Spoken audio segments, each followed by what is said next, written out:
Why take one vacation with the family when you could take all of them? With Royal Caribbean, you don't just go to the beach. You visit a private island and race down the tallest water slide in North America. You don't just go for a road trip. You ATV and zip line through the jungle. You don't just go somewhere new. You rappel down waterfalls and discover ancient temples. Because this isn't just any vacation. This is all the vacations. Come seek the Royal Caribbean. Ships Registry, Bahamas. This episode is brought to you by Pepsi Wild Cherry. Pepsi Wild Cherry is bursting with delicious cherry flavor and a sweet, crisp taste that gives you more to go wild for. Getting wild may look different these days, but whether it's opting for a solo Friday binge watch or a big night out, everyone can indulge in their wild side with Pepsi Wild Cherry. Also available in Zero Sugar. So grab a Pepsi Wild Cherry and get wild.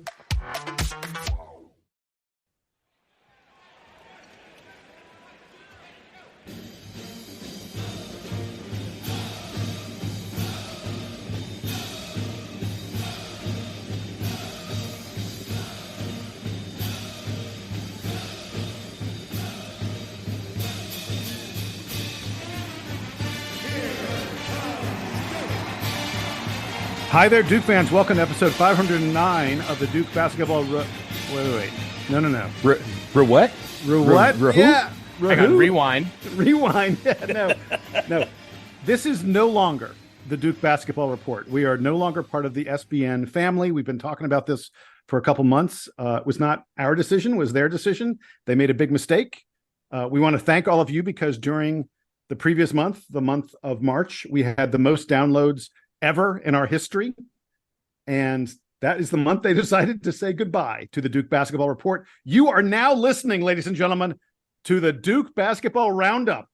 Yes, we're all wearing cowboy hats here on the Duke Basketball Roundup. There will be no cowboy hats on this show. Well, maybe if I record from Texas, I might wear a hat, but I'm not going to. I own a cowboy hat. I can wear a cowboy hat. We just don't do this thing on video, so I don't know what it would add. Live show. We might have to get Duke to make a Duke blue cowboy hat for us.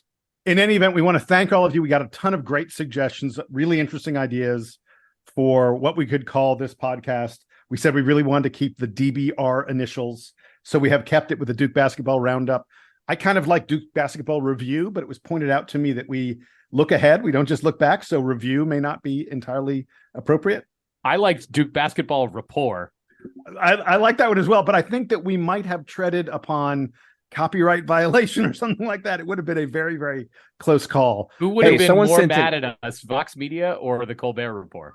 Yeah, that's a good question. Someone sent in the Donald Basketball Report, and I, for one, loved that one. That was my favorite. But I think we landed on the winner with Duke Basketball Roundup. So in any event, it is still Jason, Donald, and Sam. It shouldn't have changed the way you get this podcast. It should be still showing up in your feed exactly the same way. Where, by the way, in the process, we have not yet, but it's entirely possible by the time you listen to this, we'll be part of the Podbean podcast network. Podbean has courted us and made us a VIP member of their community. So we're real excited to be joining them. We're going to have a whole landing page. There's all kinds of stuff. Donald, tell them a little bit about what's going down with the Roundup. Yeah, so in the next few days and really over the next week, you're going to see a couple of things coming, and these will all be in show notes. We'll try to publicize them wherever we can. But the first thing is we have our own new Twitter account. Now you're going to look and you're going to say, yo, this Twitter account has like 3 people that it's following. Yes, that'd be the 3 of us. So you can then follow Jason, Sam, and I if you wish. But at Duke Roundup on Twitter, that is going to be our new Twitter handle. We obviously are going to probably, in the coming weeks, like still have some interconnection with DBR in the form of maybe articles on their site, but we haven't figured that part out yet. But for now, at Duke Roundup, go follow us there. We will also have some other things coming down the pike that will help you save some money and also benefit the show as well, if you desire. So look out for that as we move along. But of course, any updates that we have as we continue this transition, we're going to let you know. Yeah. So gentlemen, let's actually get to the news. The reason people are probably tuning in today, probably not to hear the fact that we have a new name. They're probably listening to hear us talk about the fact that Duke got yet another draft declaration from a member of the Brotherhood. Dereck Lively is a one-and-done player. He is leaving Duke University to move on to the NBA. Not a very surprising move, although I will freely admit there were these brief moments today. There was like Dereck Lively put out sort of an interesting little Instagram story, and people were talking. There was all this chatter that he really wants to stay at Duke. He loves what's happening. He loved being at Duke. He's been a lifelong Duke fan. Dereck Lively is a guy who has loved Duke since he was, even before high school. And so there was talk, maybe he's going to come back. Maybe he's going to shock the world. No, he did what probably was the smart thing to do. I think we all talked about this on the Who Stays or Who Goes podcast. And we all said he's kind of got to go. We know there's a rationale for sticking around. I specifically said I thought his stock could not get worse, that it could do nothing but go up if he came back. But we totally understand why Dereck Lively declared for the NBA draft. Sam, I'll go to you first. Thoughts, reflections, looking ahead. What do you want to give me on Dereck Lively? Well, I like that our story today is not the fact that UConn won its 5th national championship to pull into. Wait, what happened? With Duke. I didn't watch it. I don't know anything about it. I know nothing about this. What are you talking about? I tuned into a few minutes of it. No, I watched it. I watched it, yeah. But it didn't happen. Man, how about that San Diego State Florida Atlantic game, huh? That was great. Now that was the game. Ending. That was fun. Yeah. I don't know if we'll ever talk about it in depth, but it sure happened, and maybe you watched it and enjoyed it. On that same topic, actually, let me transition slightly from UConn won the title. That stinks if you're a Duke fan, because certainly can't root for UConn. At least I'm in the camp of can't root for UConn, even though they're coached by the brother of one of our favorite former Duke basketball players, a guy who we once interviewed on this program, even though no one ever heard it. Does everyone know that story? We have new listeners who don't know the story. That's true. I interviewed. How many years ago was that happened? It's like 4 years ago, I think. Yeah. So yeah, a lot of people have pre-pandemic. Joined us since then. It was pre-pandemic. So I got an interview. It took me like months of talking to the Arizona State Sports Information Department. We finally arranged a time. I got an interview with Bobby Hurley. We talked for like an hour. It was great, and I hadn't hit record. So I recorded none of it. We have talked to Bobby Hurley. So Bobby Hurley's brother won the NCAA title yesterday. The reason actually maybe that this is relevant is that the discussion immediately after the national championship game is, all right, let's move to next year. Is UConn number one? Is somebody else number one? I don't think Duke was getting a lot of chatter on the internet about potentially being number one next year.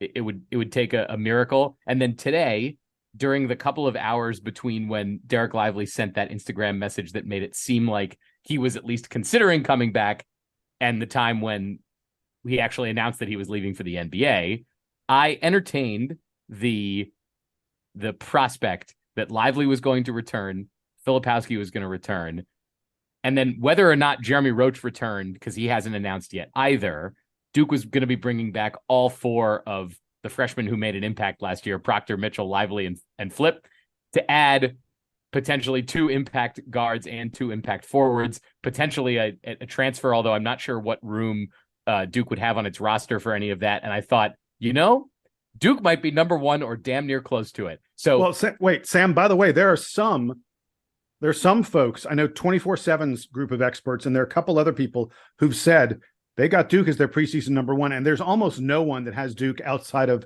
like the top 5, top 8. Seth Davis, I think, had us 10th, but his write-up 9th, was, yeah.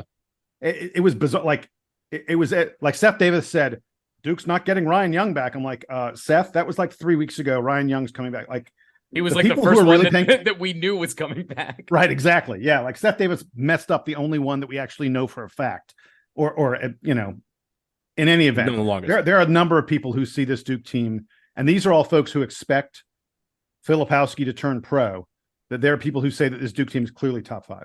And we are one of the top 3. Obviously, the too early. We are one of the top 3 favorites to win in Vegas. Us, UConn, Kentucky are the 3 teams with the best odds right now. But all of that included Dereck Lively leaving this team. So looking at that, and certainly there are lots of additional angles to those projections. I think maybe we'll speculate on this show about if Duke is still going after a big man in the transfer portal, who that might be, because there's big tease coming up after the break. There's been some talk about that. But as far as it regards Dereck Lively, Jason, I think you said it. We told you on those episodes sort of previewing the offseason right at the end of the NCAA tournament, at least for Duke, that makes a ton of sense for Dereck Lively to leave. He demonstrated an NBA-ready skill this year, and by all accounts, he's been, a great citizen of Duke University and the men's basketball team throughout the season. So I'm rooting for him. I'm excited for him to take that step. I think the other thing that is interesting is that he was putting out a bunch of sponsored content this week on his social media, and I know we got one listener who was emailing us about NIL who was like, "Why would Dereck Lively be tweeting all that stuff sending all that stuff out on Instagram if he was now going to be repped by an actual agency and was turning pro and is about to get a shoe contract and all that kind of stuff?" But it was not to be. So I think Dereck Lively is in great position to be drafted. I don't know if it's high in the first round, but definitely in the first round of the NBA draft. He'll have a lot of opportunities, I think, over the summer and into training camp to demonstrate that he deserves minutes. And if you are as long and athletic and as good at shot blocking as Dereck Lively is, you may not get that many offensive touches in the NBA, but he will certainly get minutes next year.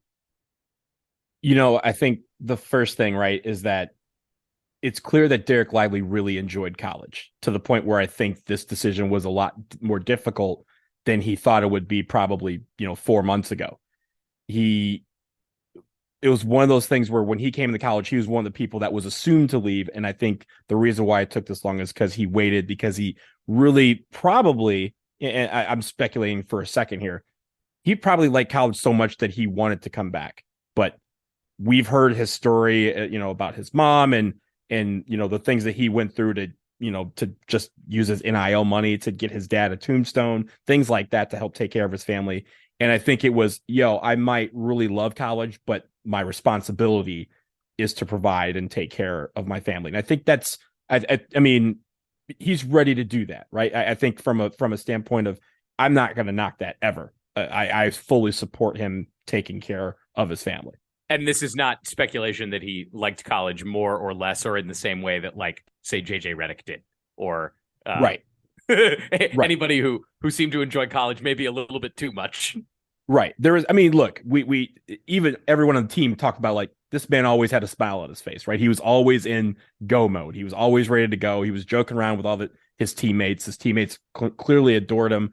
And this is not a matter of, I'm just here for 6 months to get ready for the NBA. He fully, what do we call it? He fully unpacked his bags and engaged in the Duke college experience. So I think from a play standpoint, his defense is clearly there. His defense is ready for the NBA. His length is going to be a problem for people. I think that's why so many teams are looking at him as a possible first round pick. I think obviously the offensive part of his game is something that can come along. It's funny, Jason, we talked about in the stats game back in November about how Dereck Lively could take some threes, right? Like, that didn't come to fruition, but it's obviously something that he's going to work on, because if he's going to, the NBA, there's centers that take threes because they want to stretch the defense out a little bit. And if he, can bring his guy out of the paint, that means someone else can go in on his team for a layup or a dunk. So I think when it comes to Dereck Lively, that offensive game is going to be the part that is the question mark and what is going to need to improve on the NBA level. But I don't think it's out of the realm of possibility that he can do that. I think he's shown, some of those inside skills. And honestly, his inside game improved quite a bit as the year went along. And we saw that market improvement in how he approached the game. But JC initially asked for reflections on Dereck Lively. I'm going to leave you with this reflection. 8 mother-loving blocks against UNC in that game. Being there for that, like, I will always remember Dereck Lively for dropping 8 blocks on UNC's head. So I'm super excited to see what Dereck Lively is going to be at the next level, because he clearly only began to scratch the surface of what he could be at Duke. His stats at Duke are, nothing that jump off the page at you. 5 points per game, 5 rebounds per game. He did have almost 2.5 block shots per game. But I think it's what you saw from him later in the year. I think we cannot calculate how much he was set back by little injuries early in the season. that they made him feel out of sync, that they caused it to take a lot more time than necessary, and illness. If you remember that game against Wake, he and Dereck Whitehead were both sick, but that was after a 10-day layoff, and then they had another 10-day layoff. So it was really like 3 or 4 weeks for him without basketball. Yeah, but the challenge for any freshman, and we have seen it again and again and again, is catching up to the speed of the college game, the athleticism, the fact that you're playing against guys who are bigger. I mean, look, all I have to do is watch tape of any high school game and then watch a college game. There's a huge leap there. It's the same thing that happens when you go from college to the NBA. Well, for Dereck Lively, a lot of the time that he would have had to adjust to that ended up happening in December and January, as opposed to happening in September and October. And as a result, he was behind for much of the year. The Dereck Lively that we saw over Duke's final 10, 15 games or so, that's the guy that the NBA is drooling over. And make no mistake, they are drooling over him. There was time earlier this year when people were thinking Dereck Lively might not be a first-round draft pick. I'm telling you right now, there's going to be an NBA team that's going to take him in the first round. There's no question about it, because the kind of rim protection that he has, like Donald said, the 8 blocks against UNC and the numerous other games where he absolutely not just controlled the paint, but controlled wherever he was. To me, that was the thing about him that was truly special. We've had shot blockers like Mark Williams, but they weren't able to control an entire area of the floor, because if they got dragged away from the basket, they were somewhat vulnerable. Dereck Lively can guard point guards. I'm going to repeat that. Dereck Lively, and by point guards, I mean even NBA point guards. He's that quick. He's that good on defense. And that is incredibly rare in a guy with his size and length. And as a result, I'm sad we're losing him in a big, big way. The NBA is going to love this guy.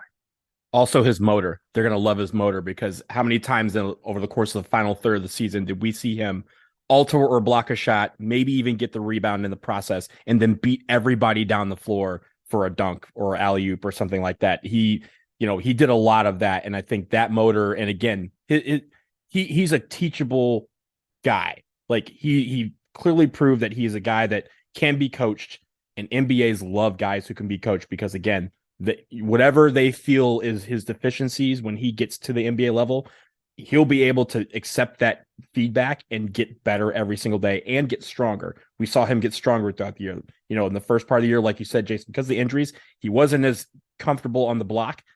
And then later on in the year, we saw him do a couple of post moves where he showed that he had clearly been working on some things. So I think he's going to have a great career, and really wish him the best. And I'm going to look forward to seeing him play next year.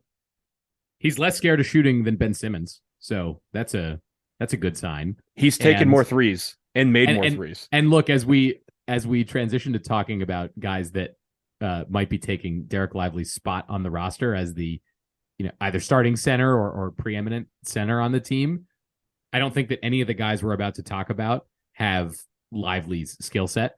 We haven't seen a guy with exactly Dereck Lively's skill set and motor and length in a long, long time at Duke, if not ever. There have been great shot blockers. There have been guys with great size. Look, Mark Williams was on the team just last year, but Mark Williams can't do some of the things that Dereck Lively can do. So regardless of who Duke gets to quote unquote replace Dereck Lively in the lineup, we are going to miss him one way or another. But like Donald said, wish him the very best and hope that he has a long and successful NBA career where hopefully he gets to hit a few 3-pointers.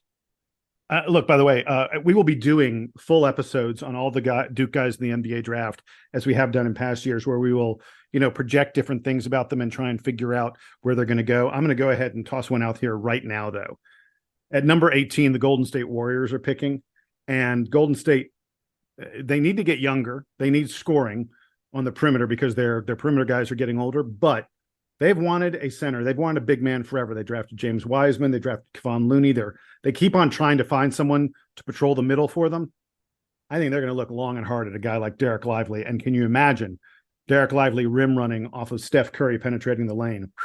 That is something that would strike fear into the heart of Western Conference teams. Guys, we're going to take a break. We've teased it. We've talked about it. When we come back, who might be taking Dereck Lively's place on the Duke roster? Who might be the next big man for the Duke Blue Devils? The transfer portal, it's active. Duke's involved. We'll tell you about it in just a moment.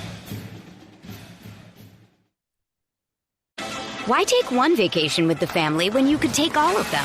With Royal Caribbean, you don't just go to the beach. You visit a private island and race down the tallest water slide in North America. You don't just go for a road trip. You ATV and zip line through the jungle. You don't just go somewhere new. You rappel down waterfalls and discover ancient temples. Because this isn't just any vacation. This is all the vacations. Come seek the Royal Caribbean. Ships Registry, Bahamas.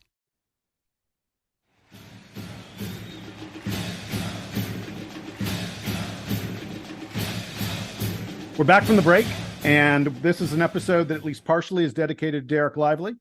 And talking about Dereck Lively also means talking about who will replace him on the Duke roster, because we've heard repeatedly that the Duke Blue Devils are looking to add another big man, that they don't feel like they necessarily, if Kyle Filipowski returns, which we've heard some rumblings could happen. It's not a sure thing. No one knows. I'd say it's probably 50-50. But if Kyle Filipowski returns, there's still some talk that Duke probably needs another big man, because Duke probably would like Kyle Filipowski to spend at least a good percentage of his time playing power forward and creating mismatches at that position rather than playing a little more in the post as a quote unquote five. So who could Duke be looking at? Donald, you and I have both sussed out some potential replacements in the transfer portal that reports indicate Duke has actively spoken to.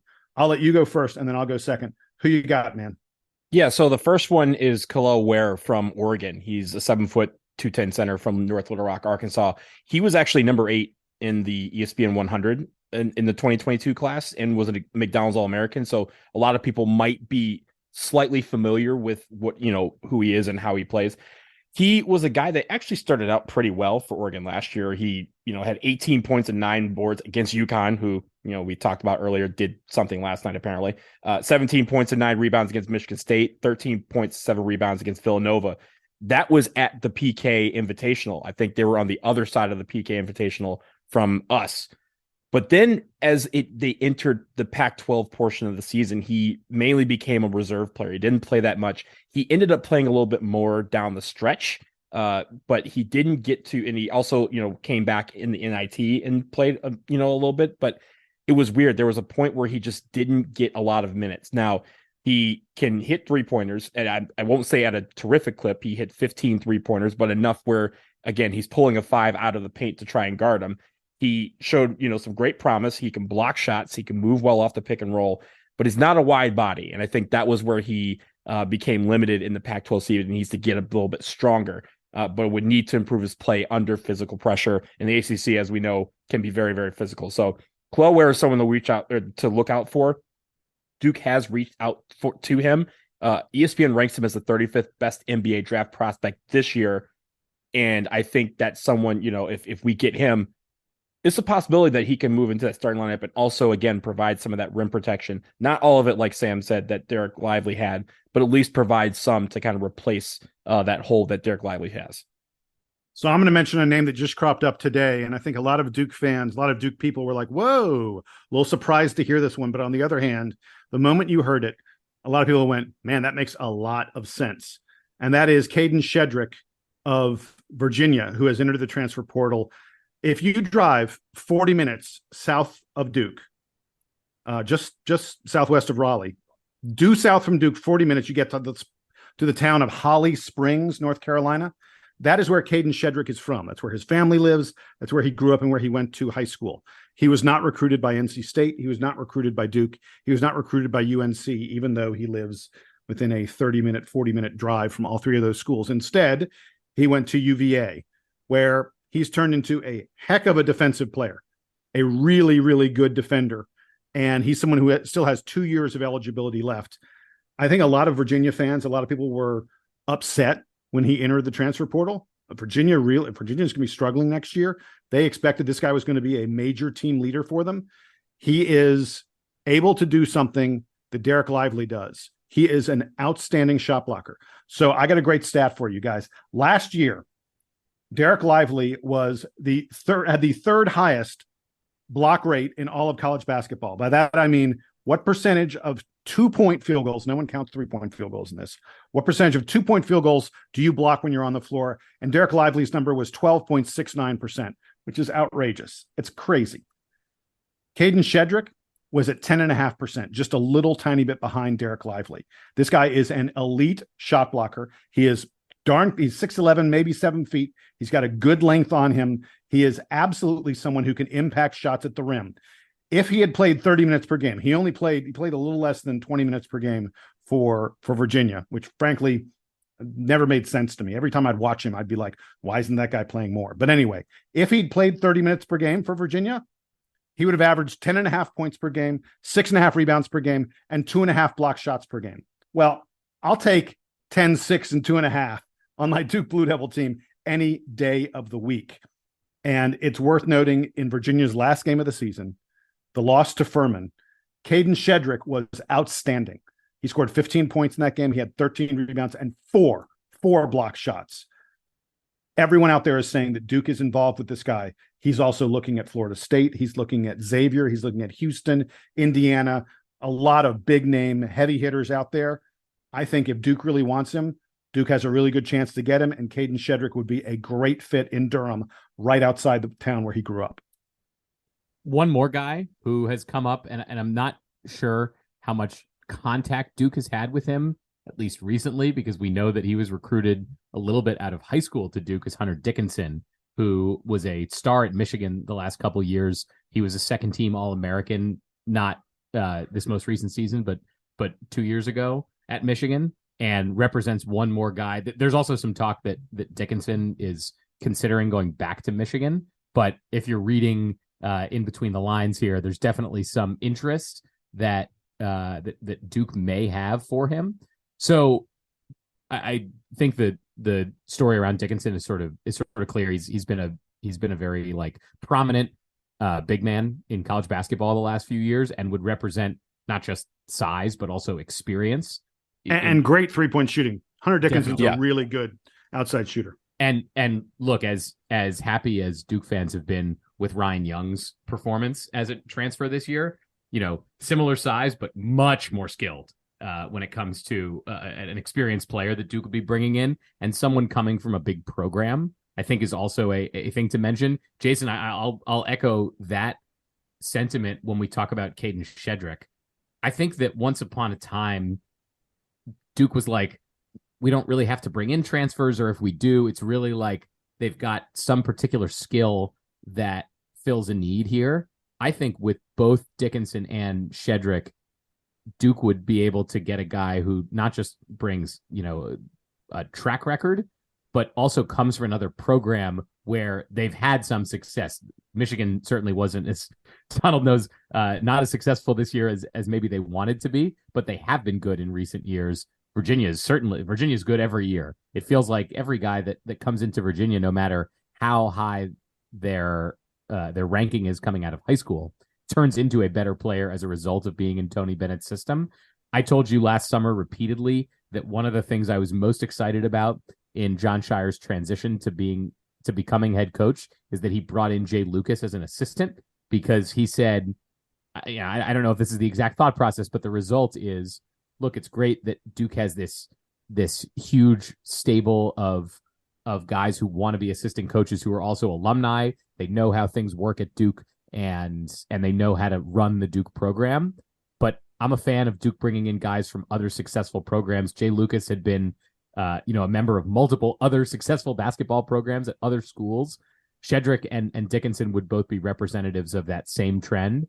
And I look forward to, if either of them come to Duke, to hearing quotes from John Shire about, I've been watching Tony Bennett for all these years because I've been coaching against him, but I didn't realize that Tony Bennett did X in practice until Caden Shedrick told me about it. Or I didn't realize that Michigan was doing this, or Juwan Howard was doing this, until Hunter Dickinson told me about it.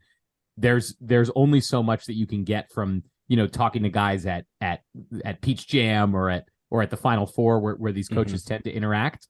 But once you get them on the practice court, I think you'll hear a lot about, and look, Ryan Young, it's not like Ryan Young was adding much new. He was being coached by Chris Collins. I imagine that Chris Collins and John Shire are mostly working from the same playbook. But I'd be really psyched, I think, if Caden Shedrick came to Duke as a North Carolina guy, and a guy who would bring, Tony Bennett's know-how with him, because if you think that adding a little bit of Tony Bennett's sauce to your basketball program is a bad idea, then you and I are not on the same page when it comes to how teams are building programs in 2023. Let me really quick say about Hunter Dickinson. And look, I want to be clear. He's considered the number one player in the portal, and any program in the by country a lot. It's not close. Yeah. Any program in the country would be thrilled to have him. I don't know that he's a great fit at Duke. I think that what Duke really needs and wants from that 5 position next year is probably someone to offer rim protection. I think that there are a lot of weapons that Duke has, and having a guy who you need to put the ball in his hands a lot, a guy who's looking to score a tremendous amount. I'm not so sure that that's a great fit. I'm not saying it's a bad fit. Again, I'm not saying I don't want him, but I think that there are other players who make more sense for Duke than Hunter Dickinson. I think Caden Shedrick makes a lot of sense. Donald, give us last word on this. I will say on Hunter Dickinson, if we could make Zion Williamson, RJ Barrett, and Cam Reddish work, then we can figure out a way to get Hunter Dickinson the ball if he decided to come to Duke. I all bias aside, like you said, if you have the number one portal transfer guy in the transfer portal and he says he wants to come to Duke, man, you call him and see how bad he wants it. So that's how I say on Hunter Dickinson. But I will say this: there's one guy left out there that Duke it seemed like there was a lot of contact between this player and Duke early, but Duke has kind of backed off in recent days. That's Deron Holmes from Dayton. He can run the floor like no one else. Like, he has an excellent post moves, 18 points per game, 8 rebounds a game, almost 2 blocks a game. Dude is a monster. But because of that, he might be testing the NBA draft waters. And that's why Duke is wanting someone to come in right now. And they're not trying to have a Trevor Keele situation where they wait for someone to test the waters and see what happens. So I think that's kind of why they've backed off of him in recent days. But make no mistake, these 4 guys, if we can land one of these guys in the absence of Dereck Lively, I think that's a pretty successful offseason. I will lean towards Donald's take on Dickinson and away from Jason. And I will look at this most recent season as evidence, because going into the season, we said, oh, look at how many shooters Duke has. They brought in Jacob Grandison. They brought in Jaden Shoot. Dereck Lively's going to hit a bunch of threes, and 3-point shooting was one of Duke's worst qualities this year. So if you come in and you are able to hit like 38% of your threes, John Shire will find playing time for you. Unless you are terrible on defense, which I don't think Hunter Dickinson is. No, he's very good at defense. Oh, wait, hold on. He's not that good at defense. Let's just be clear. He's not terrible at defense. He's not terrible, but he's a pick and roll liability. He is a pick and roll liability. But he is physical, which is something that we haven't been in recent years, and that's something that a lot of teams have tried to, have really tried to neutralize us by doing. But also, I will say this: I think John Shire is moving to a system where if we can have 5 guys on the floor that can shoot, that creates fits for an offense. And I mean, if your 5 is shooting 30% and can do it on a regular basis, then I think John would take that. But again, I don't think he's the best fit for Duke. I think the best fit is probably Deron Holmes, in my opinion. Yeah, but Deron Holmes, I think, is not happening because I think he's going to enter the NBA draft. And frankly, I think Hunter Dickinson's not happening. The word is he's probably going to go to Maryland, which will just crush Michigan fans. Anytime a guy transfers in conference, it's brutal. Well, can we talk about that possibility with Caden Shedrick? How horrible does that feel for UVA fans if Duke hasn't exactly had this happen to us, right? Duke lost Michael Benajay to Syracuse, and then soon after that, Syracuse joined the ACC. But I believe that when Benajay transferred, they weren't there yet. Yeah, they weren't there Syracuse yet. Was not announced to the ACC yet, so it wasn't clear that he was coming back to play against Duke. By the time Rashid Suleiman went to Maryland, first of all, I guess he was kicked off the team, so that's a whole other story. But Maryland was already gone from the ACC. But remember. Back then, teams could have, stipulations on where you were transferring. And usually not anymore. Most schools, not anymore, but most schools would say, hey, if you want to leave, that's fine, but you can't transfer somewhere in conference. A lot of people put that stipulation on releasing some guy from their scholarship. So that's why a lot of our players usually ended up outside of the conference. Look, the famous one that happened recently was Cam Johnson went from Pittsburgh to UNC. The Pittsburgh program really struggled without him for a few years, and he was an absolute star at Carolina and has now carved out a nice little NBA career for himself. So this thing happens. With the way Virginia has competed in the ACC for the past decade or so, I'm fine with kicking them down a little bit. I've got no problem at all stealing a really good player from them, especially in a year where they look like their roster's really struggling to come together. I was going to say that, like, as tough as it looks right now, I have no doubt that Tony Bennett will have a top 25 team by the time we're previewing the ACC I don't know, man. in November. He will find them, and you know what? If he can't find them, he will make them because I believe in his hair. I believe in Tony Bennett. I'm looking forward to seeing who he's getting at point guard because I hear Kihei Clark is finally graduating. The rumors are out there after 18 years. Sure. Is he walking at graduation? Is that confirmed? Well, we have to wait a couple weeks to confirm, but that's what I'm hearing. The only thing, Sam, that I will say about UVA is that usually Tony Bennett does this by having guys who've been in his program, who are experienced, who come on and develop. There's not a lot of guys in his program right now who are experienced. It could be rough. Well, look, we're not previewing UVA. We're only talking on this episode supposedly about Duke and Duke's big man situation. So again, to recap, adios to Dereck Lively. Perhaps hello to one of these other guys that we've talked about. It would be good. Any one of these would be a great solution for the Blue Devils. That's going to wrap it up for us here on the latest episode, the first episode to some extent of the Duke Basketball Roundup. By the way, how many times I'm going to accidentally say Duke Basketball Report at least 5 times in the next month. Unique New York. Just keep saying that, and then Roundup will know what? Sue us. Thanks for tuning in to the Duke Basketball Report podcast.